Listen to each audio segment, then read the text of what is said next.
সম্মানিত আশেকের রাসূলেরা, আমার মনে আছে তখন আমি আমার মুর্শিদের দরবারে আমি অনেকবার ঘটনাটা বলেছি। যারা আল্লাহকে স্মরণ করে আল্লাহর পক্ষ থেকে তাদের উপরে কিভাবে সাহায্য আসে। আমাদের এক মাওলানা ছিল আমার মুর্শিদের মুরিদ, মাওলানা জাকির হোসেন।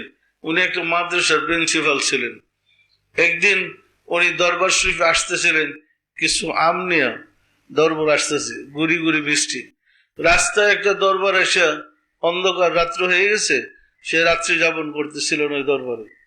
তো ওই দরবারের ভক্তরা ওনাকে চন্দ্রপর আসবে যায় না, নানান ঠাট্টা বিদ্রোহ কটাক্ষ অনেক কথা বলতেছিল। অনেক কথা বললো, কোনো কথাই তার কর্ণপাত করে নাই। সে রাত্রি যাপন করে সকালে গুড়ি গুড়ি বৃষ্টির মধ্যে তার মুর্শিদের দরবারের সদরপুর থেকে রওনা দিয়েছে।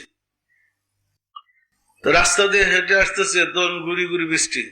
কতটুকু আসার পরে বাঁশের জার থেকে, বাঁশের জার বুঝেন আপনারা, একটা বাঁশের জার থেকে একটা সাপ, বিরাট 4-5 হাত লম্বা একটা গক্ষুর সাপ বেরিয়ে আসে। সাপটা বেরিয়ে এসে রাস্তার উপরে যখন তাকে দেখছে যে হেঁটে আসতেছে একটা লোক, সাপ এখানে ফানা ধরছে। ফানা ধরে একদম তার কাছে ঠুকুর মারলে তার সীমানার মধ্যে এসে পড়ছে। তো সাপটা ফানা ধরে ফুসফুস করতেছে এবং তাকে দংশন করার চেষ্টা করতেছে। সে ভয় পেয়ে গেছে, ভীষণ ভয়। এখন দূর দিয়ে পিছনেও যাইতে সাহস পাচ্ছে না, সামনেও যাইতে সাহস পাচ্ছে না, সে দাঁড়িয়ে আছে। আর সাপ ফুসফুস করতেছে। গভীর ভাবে সে খেয়াল করছে মুর্শিদরে, যে এই বিপদে আল্লাহর দয়া ছাড়া, মুর্শিদের সাহায্য ছাড়া আমার বাঁচার কোনো পথ নাই। অসম্ভব সম্ভব হয় ওলি আল্লাহদের দ্বারা। বিশ্বাসী আপনাদের? এই চরম বিপদে বাঁচার কোনো পথ নাই মুর্শিদের সাহায্য ব্যতীত। তখন সে মুর্শিদকে স্মরণ করেছে। চরম ভাবে যখন খেয়াল করেছে মুর্শিদের কথা, তখন দেখে যে সাপটা ফুসফুস করতেছে। তো সাপের মুখ দিয়ে আস্তে আস্তে কথা বের হচ্ছে মানুষের কথার মতো। সাপটা জিজ্ঞেস করতেছে, মাওলানা ভাই আপনি কোথায় যান? তো সে ডাইনে বেয়ে তাকে দেখেছে কোনো মানুষ নেই। শব্দটা আসলো কোথা থেকে? দেখে যে সাপটাই বলতেছে কোথায় যান। তখন উনি লক্ষ্য করেছে ভালো মতো সাপের দিকে, যে মাওলানা ভাই আপনি কোথায় যান? উনি বললেন, আমি যমুনার মুজাদ্দেদ আমার মুর্শিদের দরবারে যাই। তো বললেন, আমরা তো জাতে সর্ব, আমরা যদি দরবারে যাই দিনের বেলা বা রাত্রের বেলা, মানুষ তো আমাদেরকে পিঠে মেরে ফেলবে। তো আপনার কাছে আমার বিশেষ অনুরোধ, আপনি মুজাদ্দেদ হুজুরের কাছে আমার সালাম পৌঁছে দিবেন আর আমার প্রতি দয়া করতে বলবেন। এই কথাটুকু বলে সাপ আসতে সোজা মাথা নত করে রাস্তা ছেড়ে দিয়ে চলে গেল। সম্মানিত আশেকের রাসূলেরা, এই ঘটনা ঘটার পরে লোকটা কি স্বাভাবিক থাকতে পারে? সে বেহাল বেকার হয়ে গেছে, পাগলের মতো বৃষ্টির মধ্যে ছুটছে তো ছুটছেই। তখন হুজুর কেবলা আপনার কুরের হুজরা শরীফে বসা ছিলেন, আমি ওইখানে উপস্থিত ছিলাম। তো হুজুর কেবলা বসে গুড়ি গুড়ি বৃষ্টি পড়তেছে, জাকিরদের সাথে কথা বলতেছিলেন।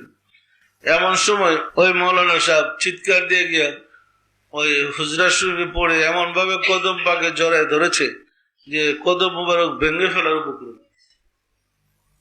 বাবাজানের 2 কদম মুবারক জড়ায় ধরেছে এমন ভাবে যে বেহুশের মতো। তো বাবাজান বলছে ছাড়েন ছাড়েন, তো আমরা দম করতে যে পাও ছাড়েন। উনি পাও ছাড়লেন, কিন্তু কাঁদতেছে যে কি হয়েছে আপনার? আমি উপস্থিত ছিলাম একদম, এরকম করতেছেন কেন, কি হয়েছে?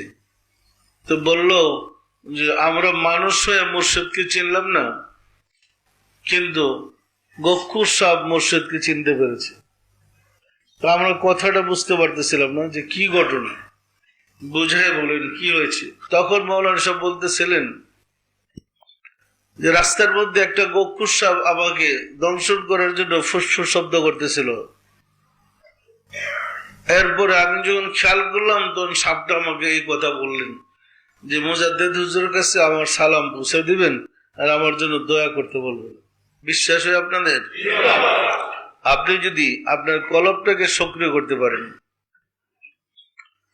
কলবটাকে যদি সজীব সতেজ করতে পারেন, আল্লাহর দয়া হলে মাল্লাহুল মাওলা ফালাহুল কুল, যিনি মাওলার হয়ে যায় তামাম মাখলুক তার হুকুমের গোলাম হয়ে যায়। আপনি যদি আপনার লতিফাকে সক্রিয় সজীব সতেজ করতে পারেন, সমগ্র সৃষ্টি জগৎ আপনাকে সাহায্য করবে। বিশ্বাস হয়? রাসূল সাল্লাল্লাহু আলাইহি ওয়াসাল্লামের জমানায় সাহায্য করেছে অসংখ্য ঘটনা আছে, আউলিয়া কিরামদের জমানায় সাহায্য করেছে অসংখ্য ঘটনা আছে, ওলি আল্লাহদের দরবারে সাহায্য করেছে অসংখ্য ঘটনা আছে, আছে না নাই? সুতরাং আমরা যদি সঠিকভাবে তরিকার আমল করি তাহলে আমরা আল্লাহর সাহায্য পেতে পারি, পারি না? পারি না? সুতরাং মহব্বতের সাথে সবাই তরিকার আমলগুলা করেন, লতিফার জিকির গুলা ঠিক করেন, এবং 5 ওয়াক্ত নামাজে প্রত্যেক নামাজের সাথে সাথে আমাদের ফায়েজ আছে। ফজরের সময়, মাগরিবের সময়, জোহরের সময়, আসরের সময়, প্রত্যেক ওয়াক্তের নামাজের সাথে সাথে একটু ফায়েজ আছে। সালামটা ফিরেই মোরাকাবা করে ফায়েজটা অর্জন করেন, আপনি বুঝতে পারবেন আপনার আত্মার উন্নতি কিভাবে লাভ করতে পারতেছেন এবং আল্লাহর নৈকট্য কিভাবে পাইতেছেন এবং আপনার মনে কিভাবে শান্তিটা আসতেছে। বোঝা সম্ভব? সম্ভব না? সম্ভব না?